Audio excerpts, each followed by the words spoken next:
What happened that after the lecture, we asked Dr. Bukele, was it possible to determine the cause of death of Tut? Now, when the lecture went down, there were two major subjects that Dr. Maurice Bukele brought forward, and it was incredible because both subjects are dealing with exactly what we're dealing with in terms of the mystery of Moses and also the mystery of King Tut. It was amazing. I didn't know that he was going to be presenting information on this level. But his first part of his lecture was dealing with who was the Pharaoh when the Exodus went down. That was what he was trying to figure out. Was it Ramesses II or his son? Now that's relating to us because we can prove, we believe, that the Exodus Pharaoh was the one right after Akhenaten. In other words, Akhenaten was Moses. He was leaving Egypt, and whoever was pursuing him was the Pharaoh on the throne right after him. The second subject that Dr. Bukele was dealing with was Tut's mummy itself. Now this is what was very unusual, because Dr. Bukele got in front of an audience and attacked Dr. Carter. Now Dr. Carter is the one who found King Tut's body and is famous for it. Amazing. I couldn't understand it. Now, Carter destroyed Tut's body. That's what he said. And he brought forward slides showing that Tut's mummy, which was the most perfect mummy ever found, was destroyed by Carter, who's very famous for uncovering this. Destroyed by Carter, and he says that the reason that Carter did this was to destroy, no, that's not the reason, was to collect the jewelry on the body. Now that's what he said. Now, no one in the audience understood what the professor was saying. That's why I had to ask a question as to what he was really talking about. In other words, the man got up in French, English. Wow, thank you, Tree. And hardly anybody understood his lecture. And then afterwards, I asked the question, did you do an autopsy on Tut? And that's when he came forward with the fact that his body was so destroyed from Carter's getting it out of the caskets that an autopsy could not be done. Now that's what he said. Now that's amazing, because he is attacking a pillar of Egyptology, which is Carter. Again, Carter is the man who opened up the tomb and brought forward all those gold objects. Now, if you were in the audience, you believed that Dr. Bukele was bringing you new information because he was attacking what you believed to be true. Because everyone knows that Carter is the one who brought forth Tut's mummy. And if you heard about that mummy and the objects found with it, there were more gold with that body than found in all the other archaeological discoveries put together. That's how much gold was found there. Amazing. Why should a boy king be buried with more gold than ever found in all the archaeological history? Why? That's one of the biggest mysteries. And we're going to explain it to you today.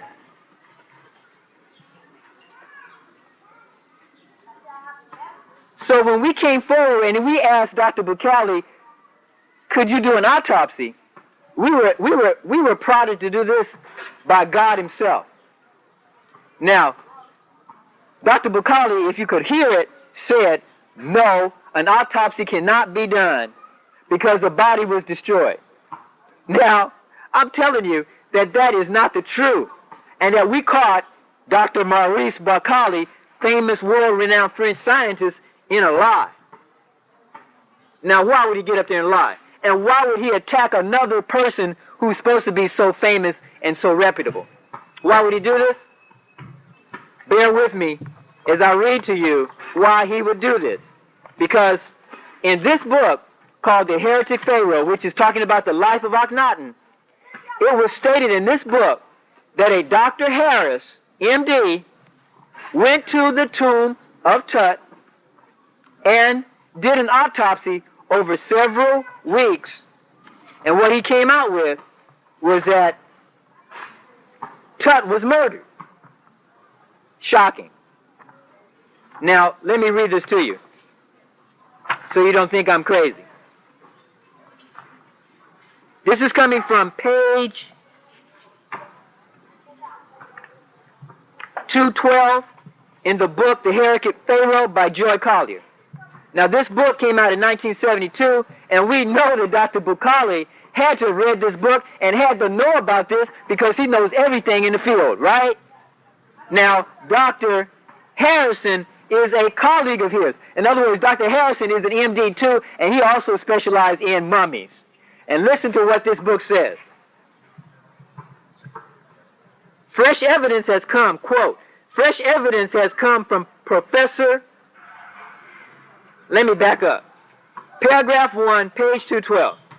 The author's opinion that disaster overtook Akhenaten, that his reign ended in strife and intrigue, that he left a legacy of bitterness and irreconcilable hatred, has recently been strengthened. Fresh evidence has come from Professor Ronald Harrison, who in 1966 examined the remains of Smenkari. 3 years later, let me back up and tell you who Smenkari was. Smenkari is the pharaoh who was a co-regent with Akhenaten, who was known to have been murdered. Check it out. We're already in murder already. Smenkari was Akhenaten's son, oldest son. King Tut was Akhenaten's younger son. And so this doctor, Ronald Harrison, did an autopsy on Smenkari. 3 years later, that means in 1969, he led an expedition to the Valley of the Kings with the object of subjecting the mummy of Tutankhamun to a post-mortem conducted with the aids of modern scientific knowledge. In whatever fashion Akhenaten and Smenkari met their deaths, it has always been supposed that Tutankhamun, whose funeral obsequies were conducted with such lavish care, died of natural causes. But after studying x-rays of his mummy and microscopically examining parts of the skin tissue for 9 months, Professor Harrison came to the startling conclusion. He diagnosed the cause of death as a blow on the skull, which produced a brain hemorrhage, unconsciousness, and final extinction. An irregular, gaping wound was found at the exact spot where Howard Carter had noticed a scab. Carter also commented on the fact that Tutankhamun's head was closely shaven. To shave the scalp may have been a practice at the holy city of the horizon, continued by Tutankhamun after his move to Thebes, but there is the possibility that he was so shaven by the court physicians in their efforts to dress the wound, unquote. Now, what I'm saying to you is that Dr. Maurice Bukhari should have known that an autopsy was done in 69, by Dr. Bukhari, by Dr. Harris. And what we're saying to you is that Dr. Bukhari is on a mission to cover up the rumor that's been going around since 1969 that King Tut was murdered. Now, this is why they have decided, that is, the establishment that controls the world has decided that they would support Dr. Maurice Bukhari to go around and try to put disfame on Carter and try to cover up the fact that an autopsy was in fact done on King Tut's body. Now, I can play it to you again on this tape, that the man says that it is impossible to do an autopsy on the man's body. But obviously Harrison did one. Dr. Harris did one. And what we're saying to you is that we know why they want to cover this up. And this gets back to Latifah's question. And that question is, why is it so important that the murder of Tut and anything about Tut be hushed up?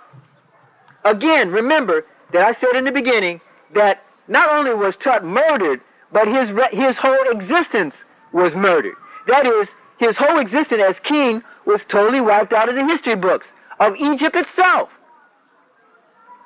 In addition to that, no one found his body until 1920. Nobody even knew that he existed. And finally, according to Dr. Harris, Tut was murdered by a blow to the head. Now we could try to surmise that he might have fallen down, but we know better than that. Because in addition to the blow in his head, the scab, the big scab on the side of his head, Tut writes on the inside of his coffin that he was afraid for his life, and would somebody help him. This is in hieroglyphics.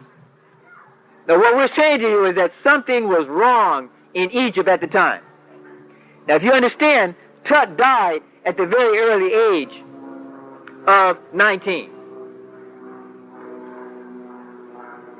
What we're saying to you is that he died not by natural causes. And we're going to explain to you and show to you the proof for that.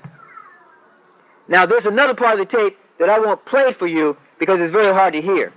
But if you want to get this, this will be on the tape for this particular lecture. This interview or debate with Dr. Bukhali will be on the tape so you can study it if you want to get into it. But the next part of my question was the whole issue of Moses being Akhenaten. And Dr. Bukhali got very, very upset when I brought forward this statement. He got very hot. And he swore up and down that there was no chance in the world for Moses and Akhenaten being the same. And he would not even discuss it, and he terminated his lecture and said he had to go somewhere. Now, when he terminated the lecture and said he had to go somewhere, I continued talking. Because people came around me and wanted to know what was I talking about. And so I continued telling them what I was talking about, which is what I'm talking to you about now. And that is that Tut was murdered, beyond a shadow of a doubt. Now, if Dr. Bukhali had to go somewhere, why didn't he go somewhere? He stayed on the stage and listened to what I had to say.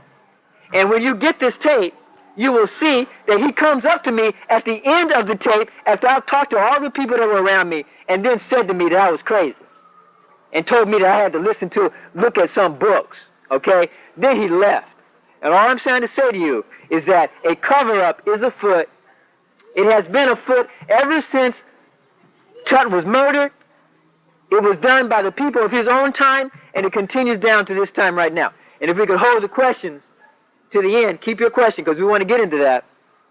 This will help me as I try to get into this very complicated subject. Now, when I walked out of that lecture of Dr. Bukhali, I felt paranoid. I felt real paranoid. I started looking around me, seeing who was following me, because I knew the truth. And he admitted it. He admitted it to me. He knew it. You could tell by the tape that he knew that I knew that he was an official cover-up because he congratulated me on my knowledge. Now, I went back to my place of study and I got even more serious because then we realized that we have a very important mission here. Because not only is it very important for us to get out this particular book, because this book is what led us to the information that we have on King Tut and Akhenaten. But we're working on part 2, which is going to bring forth this information in a written form in terms of the end of the last pharaohs of Rastafari in ancient Egypt.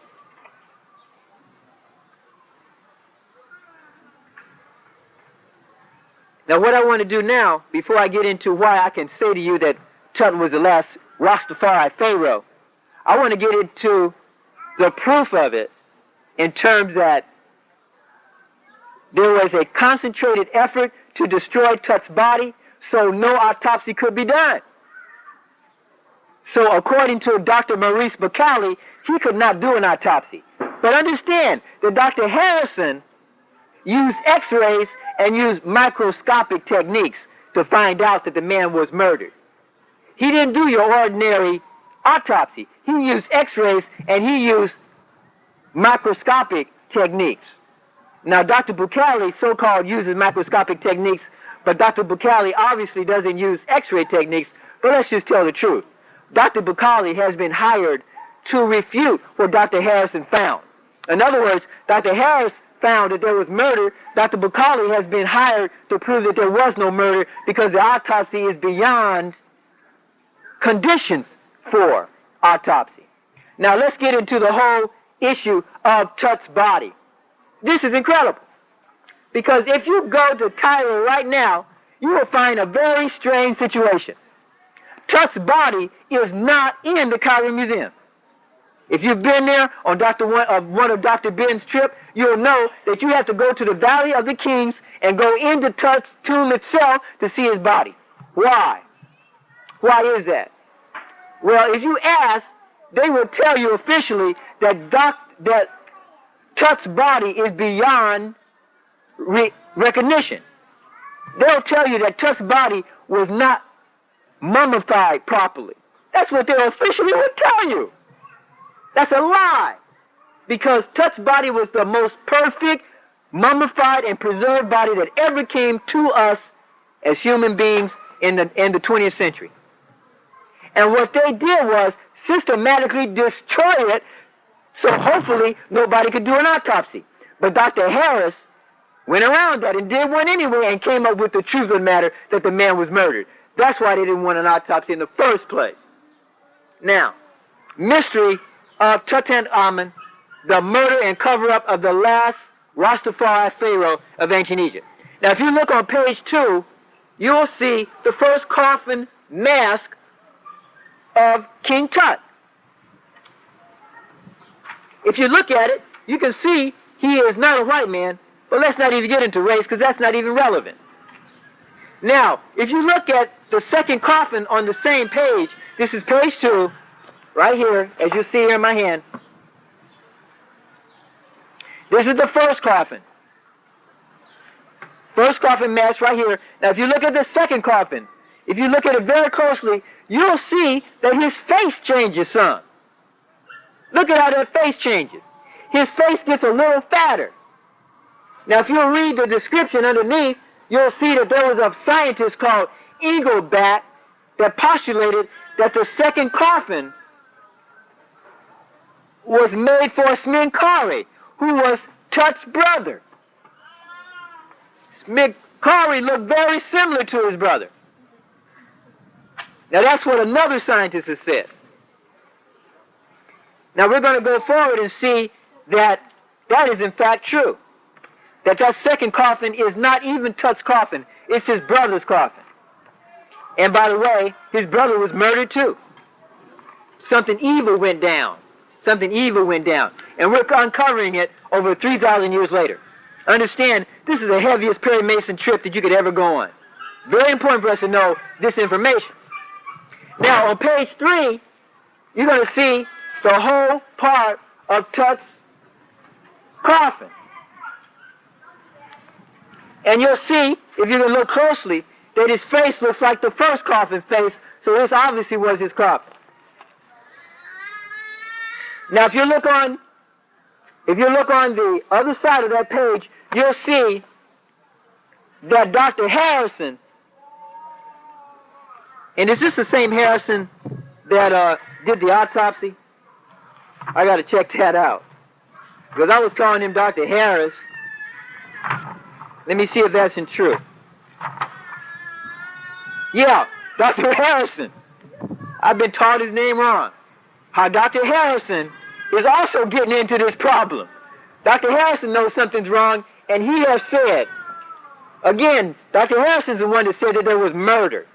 Now, Dr. Harrison, if you read there, says that the skull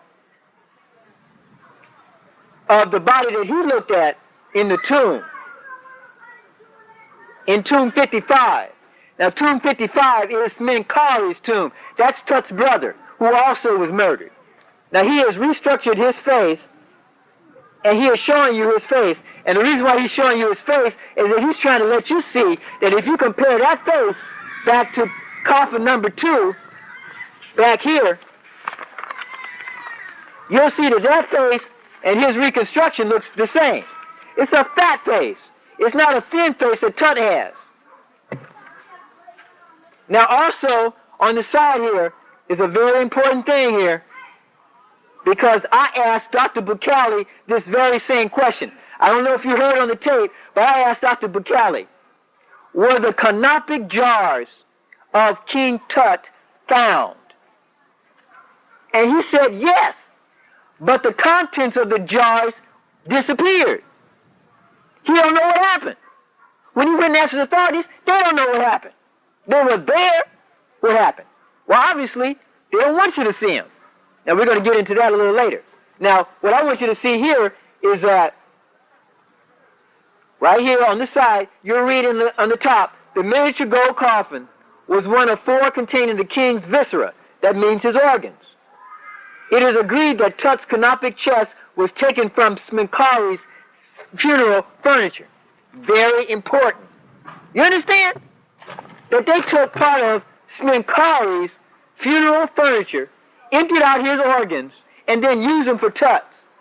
Took Smenkari's second coffin, and used it for Tut's second coffin. You understand? They went over and robbed Smenkari's tomb to put together Tut's tomb. Why? Because they didn't have all the gold that they could get to do what they wanted to do. They had to rob from another tomb. The gold coffins that held Tut's viscera were solid gold. You understand what I'm saying? Big money. Also, the second coffin was gold. Solid gold. Okay? Big money. Am I true on that? No. It was gold plated, the second coffin. Still big money to do that. So what I'm trying to bring to your mind right now is that I'm not the only one who is investigating this murder of King Tut and the fact that Smenkari's funeral furniture is found in Tut's tomb. Okay, now let's go on to the next page. I guess that's number 4. Now this is very important for you to look at. This is very, very important. Now this is a blow-up of the body of Tut as they found it. In other words, when they opened up that third coffin, and let me go back and lay it down to you, Tut was found in 3 coffins, 3 gold coffins. The first coffin that they opened up, they found a second coffin. And when they opened up that second coffin, they found a third coffin. And when they opened up that let me back up. They couldn't open up that third coffin. It wouldn't open. It was shut tight, and it was stuck to the bottom of the second coffin. And let me give that to you again. Very important. The first coffin had inside it the second coffin. And when they opened up the second coffin, inside it was the third coffin. And when they opened up the third coffin, pasted down, glued down to the bottom of it was Tut's body. Never in all the history of all the mummies found did they ever find a mummy which was glued down to the bottom of the coffin. Obviously, they didn't want you to get it out. They didn't want you to move it. And this is very important, because you're going to see as we get into this handout that it was the gluing down of Tut's body that gave them the pretense to destroy his body. Now, what I want you to notice is that his beard is intact. You see his beard? Now this is a gold mask now. This mask is over Tut's mummy, over his face, and it's gold. It's the most elaborate gold mask of a mummy ever found. And notice that when they open up the third coffin, his beard was in place, and notice that there is no damage anywhere shown. You don't see no damage. Now, what I want you to do is go over to the next page, because when you go over to the next page, right over here, you're going to see a blow-up of his whole body. Notice that his mask shows his beard in place, right? Now, down below it, that is exactly the way they found Tut's body. You see, going down the middle of it are gold straps. That's gold straps holding the linen or the mummy wraps in place. You can see that right below his folded arms is a vulture. Everything is in place. nothing is destroyed. Now I'm saying to you that at the time that they opened up the casket, this was the most perfect mummy ever found. What happened to it afterwards? That's the question. Now, look at the middle picture on that same page and notice that something's missing. His beard is missing. What happened to his beard? Now, if you go to the last picture, look at it. Look at the disarray of the last picture compared to the orderliness of the first picture. Now you're following me. I know I'm asking you to follow me a long way, but it will be beneficial to you because you're going to see one of the biggest falsifications ever known. Uncovered right here, and we're asking for your support so we can continue the uncoverage. Again, you're seeing on the left side of the page exactly how Tut's body appeared, and when you look on the right side of the page, you see what happened after they destroyed it. Now what they did was incredible. I'm going to tell you what they did. Don't turn the page yet. What they did was they subjected the body to 10,000 degree Fahrenheit heat. Now that's what caused his beard to go away. That's what almost caused the gold to melt. Okay? And that's what caused this destruction to his body that you see here. Incredible. Now why in the world would they take a perfect mummy worth untold millions of dollars in terms of the medical history and history in terms of history? Why would they subject it? Why would Carter, because Carter is in charge of this, why would Carter subject it to 10,000 degrees Fahrenheit? That's the question. Now, Dr. Bukale, remember, is an expert, and what he said was that Carter wanted the gold. He wanted the bracelets and stuff. That's what he wanted. That's their excuse. Now understand what I'm saying. They are willing to cut Carter's throat because Carter's dead now. They're willing to cut Carter's throat and blame everything on Carter to cover up the real reason. Okay? And what we're going to get at is the real reason. Now, Carter could not get the mummy of Tut out of it because it was glued shut down. They tried everything. They tried pulleys. They tried screwing little tiny screws and pulling it out. It would not come out. It was glued down shut. They tried chemicals. The resin that was holding the mummy would not even budge. So what he did, after consultation with everybody, is that he turned the coffin upside down over some heaters and heated it up to 10,000 degrees, and supposedly that was going to melt the resin before the body was burned to a crisp. Can you imagine that?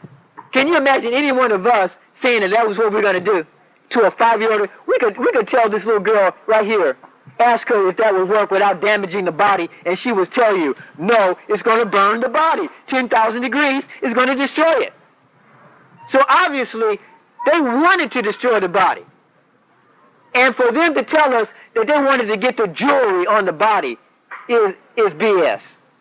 Because if they wanted to get the jewelry on the body, all they had to do was cut away the mummy wrappings and take it off of him. But they wanted to do more than that. They wanted to destroy the evidence of a murder that went down over 3,000 years before then. Now understand what I'm saying to you. I'm saying to you that Carter and the rest of the British mission were told by somebody to burn that body to a crisp because we cannot have that body being examined. Now, hold on to your seats, because this is what I'm asking you to deal with. I'm saying to you that the very people who glued Tut's body to that third coffin and put him inside of 2 other coffins who murdered him are the very people that told Carter 3,000 years later to cover up the murder. Now, can you deal with that? That's wild. You understand what I'm saying? I'm asking you to believe that people who murdered Tut 3,000 years ago told Carter 3,000 years after that to cover it up. I'm asking you to believe that because it's the only explanation to what they did. Only explanation. Because they damaged some of the jewelry getting it out. You understand what I'm saying? If they wanted the jewelry, why did they damage the jewelry getting it out? They subjected the jewelry to 10,000 degrees Fahrenheit and it had to be reconstructed. So the rationale, the excuse that they burned the body to get the jewelry out is BS. They burned the body because they needed to burn it, the proof, the evidence. Now, your next question must be, is this crazy dude up here trying to tell me that people 2,000 years ago are telling somebody in the future to hide evidence of a murder? Is that what he's standing up here telling me to do? I'm saying, yes, that's what I'm telling you to do. How is that done? Understand that the people that killed Tut were part of the most powerful sorcery group ever known to our history. They're called the Amon-Ra Osiris cult of sorcerers. At the time of, wow, the tree loves us. At the time of Akhenaten's reign, he came in and overturned. You can dig that the tree loves what I'm saying. It's giving me its fruit. You understand? It's not trying to hit me. It's giving me its fruit. At the time of Tut, let me back up. At the time of Akhenaten's reign, Akhenaten took over at a time when the Osiris Amon-Ra priesthood had Egypt by its throat and was putting out copies of the Book of the Dead and selling it for untold amounts of thousands of dollars at that time, millions of dollars. And people that bought it were told that they would go to heaven. Now that's very similar to the Catholic Church that was doing the same thing. They were a corrupt priesthood. And we have proof of it. Ain't no debate on that. Sometimes they even forgot to write in your name. There'll be a blank there where they should have put your name in. You understand what I'm saying? That's how much they were into the money. They were devil worshippers. They believed in body resurrection. They were bisexual. That's what they were.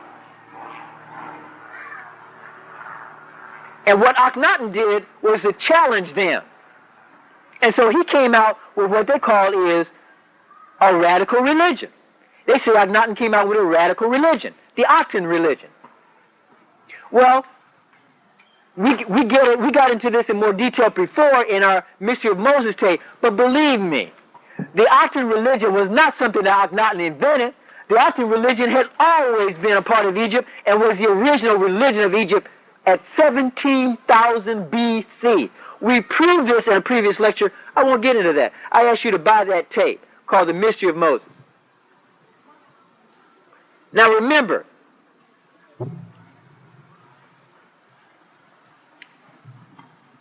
that this priesthood of Thebans, priests, would do anything to get power, even murder. They would do anything. This priesthood had the power of reading your mind.